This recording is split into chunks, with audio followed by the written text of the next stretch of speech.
CPU I've chosen is a Ryzen 9 7900X running at 5.6 gigahertz. It's a 12-core processor with hyperthreading, and I selected this over the Intels because the Intels are 8 performance cores plus a couple of crippled ones, which you don't necessarily need.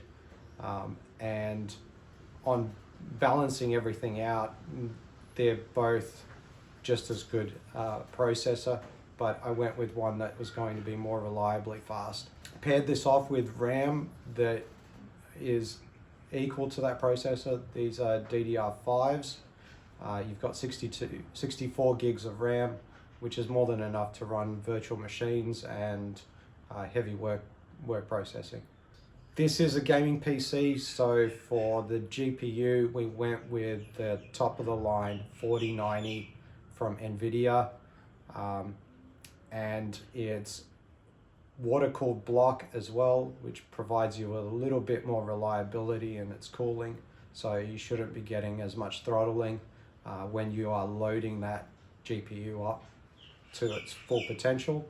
However, I doubt that many games are going to be able to do that. This computer is going to be its M2 hard disk. The M2 is super fast, so when you're doing video editing, same with the GPU will handle a lot of the graphics in video editing, but what you have is a very fast transport from your hard disk to the graphics card and to its memory bank and back. So it's going to be a lot easier for you to process your videos if you're a video editor. So SSD is being replaced by an M2. M2 is a PCIe hard drive that is literally bolted onto the CPU.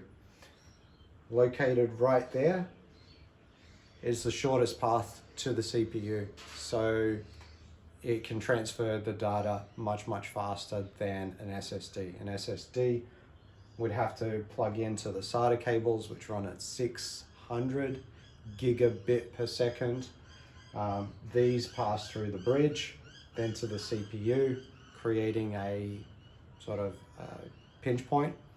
Whereas the M2 is located next to the CPU, and it provides the fastest path to processing. So it accesses it almost like RAM, and it's about 20 times faster than any SSD that you could put on, because there is a bandwidth limit here, whereas of 600 gigabit, the bandwidth limit on the PCIe is a lot higher, at about 12,000. So the motherboard, just two main features. You've got 2.5 gig Ethernet and Wi-Fi 6. Wi-Fi 6 being pretty important if you're using Wi-Fi. Make sure you get a router that supports it as well. It will increase your distance, it will increase your performance significantly, especially when sharing with a household of appliances. We picked a pretty hectic case to show off all of these components. It's very good for cooling because things are able to breathe, whereas if you enclose them into an internal case, they're not breathing as much and you're relying more on fans. There are glass panels that go over the front if you want to have them. At the moment, for videoing, we don't have them in place, but you'll receive it with glass panels. There's plenty of space on the back side for adding anything else that you might want to. There's lots of space. There's no need to do cable management because it's all so well laid out. Yeah, it's gonna stay clean. Yeah, there's no places for it to trap dust, and it just looks freaking cool.